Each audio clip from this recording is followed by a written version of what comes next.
പ്രപഞ്ചനാഥനായ അല്ലാഹു സുബ്ഹാനഹു വ തആലയുടെ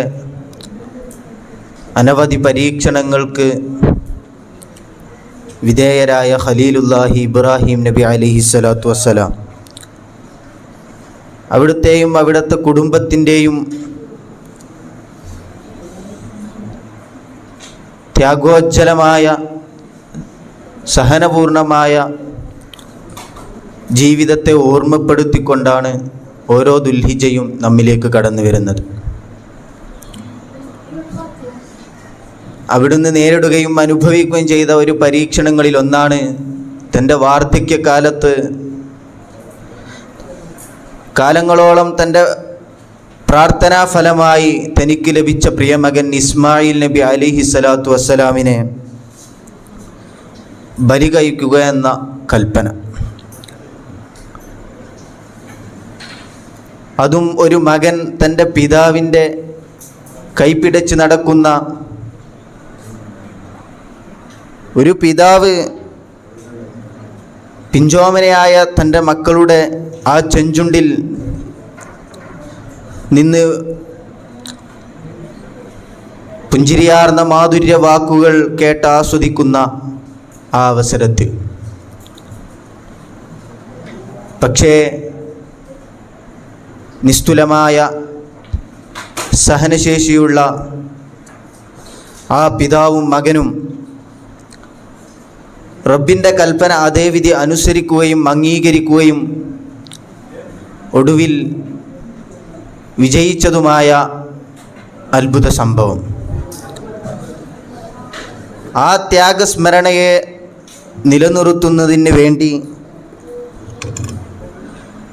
അവിടുത്തെ ആ സഹനശീലം അത് നമുക്ക് പാഠമാകാൻ വേണ്ടി ഈ സമുദായത്തിന് ശറഅാക്കപ്പെട്ടതാണ് ഉളുഹിയ്യത്ത്.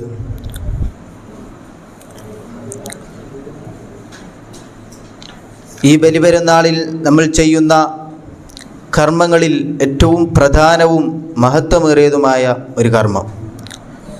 ഇതിൻ്റെ മഹത്വത്തെ ചൊല്ലി ഒരുപാട് ഹദീസുകളും വിശുദ്ധ ഖുർആനിൽ ഇതിനെ പരാമർശിച്ചതും വെച്ച് നോക്കുമ്പോൾ അതിൻ്റെ മഹത്വം അവിടെ വിവരിക്കേണ്ട ആവശ്യമില്ല. ഉളുഹിയ്യത്ത്, അതിലെ ആ ഹംസക്ക് ലൊമ്മ് കൊണ്ട് ഉളുഹിയ്യത്ത് എന്നും കസുറ് കൊണ്ട് ഇലുഹിയ്യത്ത് എന്നും, അതിലെ യാഇന് ഷദ്ദ് കൊടുത്ത് ഉളുഹിയ്യത്ത് എന്നും, അതല്ലാതെ ഉളുഹിയ്യത്ത് എന്ന് തഖ്ഫീഫ് ചെയ്തുകൊണ്ടൊക്കെ വായിക്കപ്പെടാം. അതിലെ കാർമ്മികമായ വീക്ഷണങ്ങൾ നമുക്കറിയാം. പെരുന്നാൾ നമസ്കാരം പോലെ തന്നെ ഹിജ്റ 2-ാം വർഷത്തിലാണ് ഉളുഹിയ്യത്ത് ശറഅാക്കപ്പെടുന്നത്. പ്രായപൂർത്തിയും ബുദ്ധിയുമുള്ള സ്വതന്ത്രനും തൻ്റേടിയുമായ ഉളുഹിയ്യത്തിന് കഴിവുള്ള എല്ലാ മുസ്ലിമീങ്ങൾക്കും ഇത് ബലപ്പെട്ട സുന്നത്താണ്, നിർബന്ധമാണെന്ന് അഭിപ്രായങ്ങളുണ്ട്. അതുപോലെ നേർച്ചയാക്കുന്ന അവസ്ഥയിലേക്ക് അത് നിർബന്ധമായും വരും. ഇവിടെ ഉളുഹിയ്യത്തിന് കഴിവുള്ള എന്ന് പറയുമ്പോൾ പിന്നെ ഉളുഹിയ്യത്ത് ഉദ്ദേശിക്കുന്ന ആൾ അവനിക്കും അവൻ ചെലവ് കൊടുക്കൽ നിർബന്ധമായവർക്കും ആ ഉളുഹിയ്യത്ത് ഉദ്ദേശിക്കുന്ന രാത്രിയിലും അതിൻ്റെ പകലിലും ആവശ്യമായ ചെലവിനുള്ള വകയും, അതുപോലെ അള്ളാഹുവിനോ മനുഷ്യർക്കോ ഉള്ള കടബാധ്യത തീർക്കാനും വേണ്ടത് എല്ലാം കഴിഞ്ഞ് മിച്ചം വരുന്ന ആളുകൾ, അവരാണ് ഇവിടെ കഴിവുള്ളവർ എന്നതുകൊണ്ട് ഉദ്ദേശിക്കുന്നത്. ഇത്തരക്കാർക്ക് ഈ ഉളുഹിയ്യത്ത് ഉപേക്ഷിക്കൽ കറാഹത്തുമാണ്. എന്നാൽ ഈ കറാഹത്ത് ഒഴിവാകാൻ ആ കുടുംബത്തിലെ ഏതെങ്കിലും ഒരാൾ അറുത്താൽ മതി.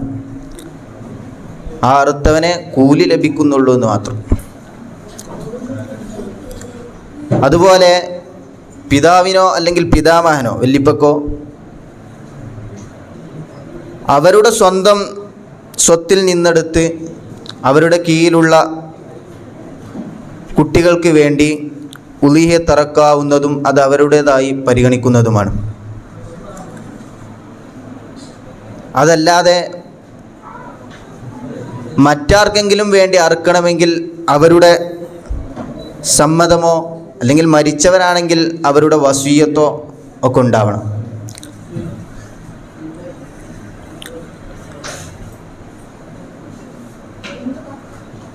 എന്നിരുന്നാലും താൻ അറുക്കുന്നതിൽ അതിൻ്റെ പ്രതിഫലത്തിൽ മരിച്ചവരെ കൂടി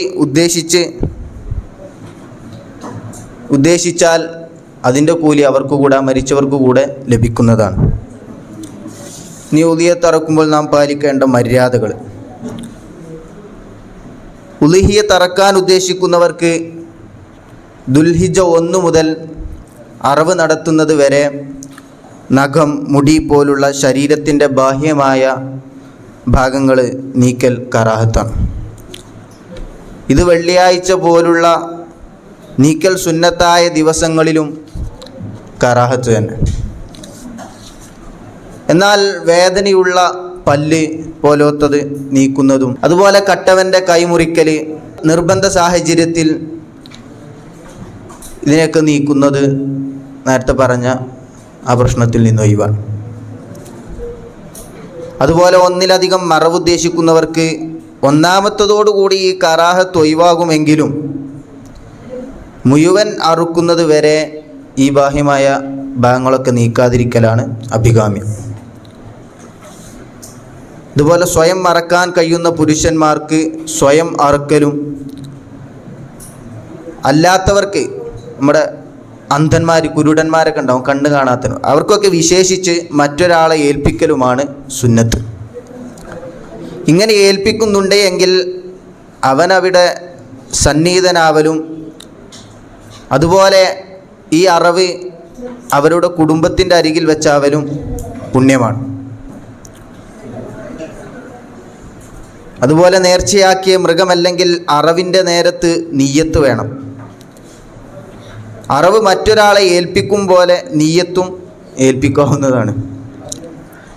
ഏൽപ്പിക്കപ്പെടുന്ന വ്യക്തി മുസ്ലിമായിരിക്കൽ നിബന്ധനയാണ്. നിയമമൊത്ത വേദക്കാരിൽപ്പെട്ട അന്യമതക്കാരെ അറവ് ഏൽപ്പിക്കാമെങ്കിലും നിയ്യത്ത് ഏൽപ്പിക്കാൻ പറ്റൂല. അതുപോലെ അറവ് പകലിലാക്കുക, മൃഗത്തെ കിബിലയിലേക്ക് തിരിക്കുക, കത്തി മൂർച്ചയാക്കുക, അറവിൻ്റെ നേരത്ത് ബിസ്മിയും നബിയുടെ മേൽ സ്വലാത്തും സലാമും ചൊല്ലുക പോലുള്ള സുന്നത്തുകൾക്ക് പുറമെ ബിസ്മിയുടെ മുമ്പും ശേഷവും 3 തക്ബീർ ചൊല്ലലും അല്ലാഹുമ്മ ഹാദാ മിൻക വ ഇലൈക ഫതഖബ്ബൽ മിന്നി എന്ന് പ്രാർത്ഥിക്കലും ഉളിഹിയത്തിന് പ്രത്യേകം സുന്നത്താണ്. ഇനി എന്തിനെ അറക്കണം? ആട്, മാട്, ഒട്ടകം എന്നിവയും ഇവ പരസ്പരം ഇണചേർന്നുണ്ടായതും മാത്രമേ ഉളിഹിയത്തിന് പറ്റുകയുള്ളൂ. ഇനി ഇവയിലേതെങ്കിലും ഒന്ന് മറ്റേതെങ്കിലും ജീവിയുമായിട്ട് ഇണചേർന്നുണ്ടായാൽ അതൊന്നും മതിയാവില്ല. ഇവ പരസ്പരം ഇണചേർന്നതോ ആവണം. നെയ്യാടിന് 1 വയസ്സും അല്ലെങ്കിൽ പല്ല് കൊയ്യലും, കോലാട്, മാട് ഇവകൾക്ക് 2 വയസ്സും ഒട്ടകത്തിന് 5 വയസ്സും പൂർത്തിയാവണം. കോലാടിന് 1 വയസ്സ് മതിയെന്നും അഭിപ്രായമുണ്ട്. ഈ മൃഗങ്ങൾ പരസ്പരം ഇണചേർന്നുണ്ടായാൽ വയസ്സ് കൂടുതൽ വേണ്ടത് ഏതാണോ അതിൻ്റെ വയസ്സാണ് കുട്ടിയിൽ പരിഗണിക്കുക. ഉദാഹരണത്തിന് നെയ്യാടും കോലാടും ഇണചേർന്നുണ്ടായി, അപ്പോൾ അവിടെ 2 വയസ്സ് പൂർത്തിയാണ്ടി വരും ആ കുട്ടിക്ക്. ഇനി 7 ആൾക്ക് വരെ ഒട്ടകത്തിലും മാടിലും പങ്കുചേരാം. 7-ലധികമായാലും ആടും മാടുമായി ഇണചേർന്നു 7-ലധികമായാലും ആടും മാടുമായി ഇണചേർന്നുണ്ടായതിൽ 1-ലധികം പേരായാലും ഉളിഹിയത്ത് ശരിയാവില്ല. സംഘം ചേർന്നറക്കുമ്പോൾ എല്ലാവരും ഉളിഹിയത്തിനെ തന്നെ ഉദ്ദേശിക്കുന്നവരാകണമെന്നില്ല. ചിലർ ഉളിഹിയത്തും ചിലർ ഹക്കീക്കയും വേറെ ചിലർ വെറും മാംസവും കരുതി അറുക്കലും അനുവദനീയമാകും. അവരോടൊപ്പൊക്കെ ഒരു ഭാഗത്ത് 7-ലൊരാളായിട്ട് ഉളിഹിയത്തിന് കൂടാം, ഭാഗവാക്കാവാം. മൃഗത്തിൻ്റെ കാര്യത്തിൽ ഒട്ടകം, മാട്, നെയ്യാട്, കോലാട് എന്നിങ്ങനെയും, അതായത് ഒന്ന് മാത്രമാണ് അറുക്കാൻ ഉദ്ദേശിക്കുന്നുണ്ട് എങ്കിൽ ആദ്യം ഒട്ടകത്തെ അറുക്കലാണ് അവിടെ, പിന്നെയാണ് മാടിന് സ്ഥാനം, പിന്നെ നെയ്യാട്, കോലാട് എന്നിങ്ങനെ. നിറത്തിൽ വെള്ള, മഞ്ഞ, തവിട്ടു നിറം, ചുവപ്പ് എന്നിങ്ങനെയും വെള്ളയിൽ മറ്റു നിറം കലർന്നത് കറുപ്പ് എന്നിങ്ങനെയുമാണ് ശ്രേഷ്ഠതാക്രമം. അതുപോലെ ആണും പെണ്ണുമായാൽ അവിടെ ആണിനാണ് ഉത്തമം. എന്നാൽ കൂടുതൽ ഇണ ചേർന്ന ആണിനേക്കാൾ പ്രസവിക്കാത്ത പെണ്ണിനാണ് മുൻഗണന. ഈ പെണ്ണിലേറെ ശ്രേഷ്ഠം നപുംസകമാണ്. അതുപോലെ 7 ആടുകളെ അറക്കൽ ഒരൊട്ടകത്തെയോ ഒരു മാടിനെയോ അറുക്കുന്നതിനേക്കാൾ ശ്രേഷ്ഠമാണ്. ഇനി ഉളിഹ്യത്തിൻ്റെ നിശ്ചിത സമയം. പെരുന്നാൾ ദിവസം സൂര്യൻ ഉദിച്ച് ചുരുങ്ങിയ രീതിയിൽ 2 റക്അത്ത് നിസ്കാരവും 2 ഖുതുബയും നിർവഹിക്കാനുള്ള സമയം കഴിഞ്ഞതു മുതൽ ദുൽഹിജ്ജ 13-ാം ദിവസം, അതായത് അയ്യാമു തശ്രീഖിൻ്റെ അവസാന ദിവസം സൂര്യൻ അസ്തമിക്കുന്നത് വരെ സമയമുണ്ടെങ്കിലും സമയമായതിനു ശേഷം സൂര്യൻ ഒരു കുന്തത്തിൻ്റെ തോത് ഉയരുന്നത് വരെ പിന്തിക്കലും പെരുന്നാളിൻ്റെ അന്നു തന്നെ അറക്കലുമാണ് ശ്രേഷ്ഠം. ഒന്നിലധികം അറുക്കുന്നുവെങ്കിലും വിധി ഇത് തന്നെ. നബി ഒരു ദിവസം തന്നെ 100 എണ്ണം അറുത്തത് ഉദ്ധരിക്കപ്പെട്ടിട്ടുണ്ടല്ലോ. ഈ നിശ്ചിത സമയത്തിന് മുമ്പോ ശേഷമോ അറുത്താൽ അത് ഉളിഹിയത്തായി പരിഗണിക്കില്ല. നേർച്ചയാക്കിയ മൃഗത്തെ സമയത്തിൽ അറുത്തില്ലെങ്കിൽ പെട്ടെന്ന് തന്നെ അറക്കൽ നിർബന്ധമാണ്. ഉളിഹിയത്തിൻ്റെ എല്ലാ നിയമങ്ങളും അതിന് ബാധകവുമായിരിക്കും. നിബന്ധനകൾ: അത് മാംസത്തെ കുറച്ച് കളയുന്ന ന്യൂനതയില്ലാത്തതായിരിക്കണം ഉളിഹിയത്തറക്കപ്പെടുന്ന മൃഗം. അതുപോലെ ചൊറി, മുടന്ത്, കുരുട്, ഗർഭം, മെലിഞ്ഞൊട്ടുക, ചെവി പൂർണ്ണമായോ ഭാഗികമായോ വേർപ്പെടുക പോലുള്ളത് ന്യൂനതയാണ്. വാലോ അകിടോ ചന്തിയോ മുറിഞ്ഞതും ഇപ്രകാരം തന്നെ. പക്ഷേ സൃഷ്ടിപ്പിലെ അകിടോ ചന്തിയോ ഇല്ലാത്തതും കൊമ്പില്ലാത്തതും പൊട്ടിയതും അല്പം പോലും വേർപ്പെടാതെ ചെവി മുറിഞ്ഞതും ശരീരം വലുതാവാൻ വേണ്ടി ചന്തിയിൽ നിന്ന് അല്പം മുറിക്കപ്പെട്ടതും മണിയുടക്കപ്പെട്ടതും ലിംഗമില്ലാത്തതും അയോഗ്യതയായി പരിഗണിക്കുകയില്ല. കൊമ്പുള്ളതാണ് കൊമ്പില്ലാത്തതിനേക്കാൾ ഉത്തമമെങ്കിലും. ഇനി നേർച്ചയാക്കുക. മറ്റ് സുന്നത്തുകളെപ്പോലെ തന്നെ ഉളിഹിയത്തും നേർച്ചയാക്കാവുന്നതും നേർച്ചയാക്കിയാൽ നിർബന്ധമാകുന്നതുമാണ്. ഇതെൻ്റെ ഉളിഹിയത്താണ്, ഞാനിതിനെ ഉളിഹിയത്താക്കി എന്നിവ പോലുള്ള വാക്കുകൾ നേർച്ചയുടെ ഫലത്തിലാണ്. ഒരു നിർണിത മൃഗത്തെക്കുറിച്ചാണ് ഇങ്ങനെ പറഞ്ഞതെങ്കിൽ അതോടുകൂടെ തന്നെ ആ മൃഗം അവൻ്റെ ഉടമയിൽ നിന്ന് നീങ്ങുന്നതും ശേഷം വരുന്ന ഉളിഹിയത്തിൻ്റെ സമയത്തു തന്നെ അതിനെ അറക്കൽ നിർബന്ധവുമാണ്. ഉളിഹിയത്തിന് ഭംഗം വരുന്ന തരത്തിൽ ന്യൂനതയുള്ള മൃഗമാണതെങ്കിലും ശരി. പക്ഷേ ഉളിഹിയത്തായി ന്യൂനതയുള്ളതിനെ പരിഗണിക്കുകയുമില്ല. ഉളിഹിയത്തറക്കാൻ കരുതിയതുകൊണ്ടോ ആ കരുത്തോടെ മൃഗത്തെ വാങ്ങിയതുകൊണ്ടോ അറക്കൽ നിർബന്ധമാവില്ല. മറിച്ച് നേർച്ചയാക്കുകയോ മേൽവാക്കുകൾ ഉച്ചരിക്കുകയോ വേണം. ഇവിടെ കരുത്തിൻ്റെ ആവശ്യമില്ലെന്ന് മാത്രമല്ല, മറിച്ച് കരുതിയതുകൊണ്ട് നിർബന്ധമല്ലാതാകുകയുമില്ല. നേർച്ചയാക്കൽ കൊണ്ട് തൻ്റെ ഉടമയിൽ നിന്ന് ആ മൃഗം നീങ്ങുന്നത് കാരണം പിന്നീട് അതിനെ വിൽക്കാനോ വാടകയ്ക്ക് കൊടുക്കാനോ പാടില്ല. മറ്റൊരാളിൽ നിന്ന് വാങ്ങിയ മൃഗത്തിൽ നേർച്ചയാക്കിയ ശേഷം കച്ചവടം ദുർബലപ്പെടുത്താൻ പറ്റുന്ന വലിയ ന്യൂനതയും കണ്ടാൽ അതിന് നഷ്ടപരിഹാരം വാങ്ങാമെന്നല്ലാതെ തിരിച്ചു കൊടുക്കാൻ പറ്റില്ല. കാരണം നേർച്ചയോടുകൂടെ അത് അവൻ്റെ ഉടമയിൽ നിന്ന് നീങ്ങിയിരിക്കുന്നു. നേർച്ചയാക്കിയതോ അല്ലാത്തതോ ആയ മൃഗത്തിൻ്റെ പാല് ദാനം ചെയ്യലാണ് സുന്നത്ത്. അവനോ മറ്റുള്ളവർക്കോ ഉപയോഗിക്കാമെങ്കിലും അത് കറാഹത്താണ്. വിൽപ്പന നടത്തൽ അനുവദനീയമല്ല. നിർണിത മൃഗത്തെ നേർച്ചയാക്കുകയും വീഴ്ചയില്ലാതെ അത് നഷ്ടപ്പെടുകയോ നശിക്കുകയോ ന്യൂനതകൾ വരികയോ ചെയ്താൽ പകരം മറ്റൊന്നിനെ അറക്കൽ നിർബന്ധമില്ല. ഇനി നിശ്ചിത സമയം കഴിഞ്ഞ ശേഷം ഇങ്ങനെ വഴിതെറ്റിപ്പോയ മൃഗത്തെ കണ്ടു കിട്ടിയാൽ ഉടനെ തന്നെ അതിനെ അറക്കേണ്ടതും ദാനം ചെയ്യേണ്ടതുമാണ്.